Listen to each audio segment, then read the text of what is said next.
Who is the other brother Maeve mentions? Conrad has previously referred to Harry as his son because of Harry's devotion to him, but Kevin's response to Maeve calling him his other brother suggests otherwise. He starts to cuss her out for even bringing it up, but they are cut off by a happy Eddie, which causes Maeve to raise an eyebrow at Kevin. Eddie, who is not actually Kevin's kid but rather Conrad's son with Bella, with whom we know Conrad had affairs prior to Kevin marrying her son, could be the other brother she mentions as another potential heir to the Harrigan dynasty. What is Kevin planning for Rusby? In episode 8, Kevin's persistent efforts to obtain the address of Rusby, the former jail guard, make his objectives very obvious. He's reaching the point of desperation in his pursuit, willing to pose as someone who knows Rusby's wife, who has dementia, in order to find out what time he comes to visit her.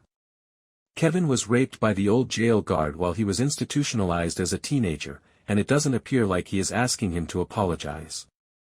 No matter how old he becomes, Kevin wants to murder the man who tortured him. Why Richie killed the two police detectives? Fisk readily agrees, primarily to avoid appearing weak, when a defiant Mikasa shouts out that Richie will never own them after rightfully questioning the two agents who owns what in their planned pooling of resources. They are shot and killed by Richie, who makes sure they hear the final words, no one owns Richie Stevenson.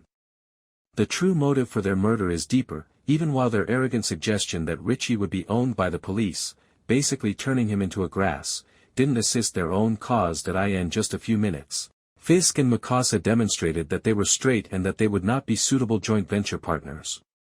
Instead, they would be Richie's worst enemy, they would have control over his actions, and even if he were granted immunity from prosecution, Fisk and Mikasa probably wouldn't tolerate his killing people the way he plans to. Richie was aware of their inability to succeed, but Deputy Chief Inspector Tattersall, who was more seasoned and consequently more flexible, knew how to play ball.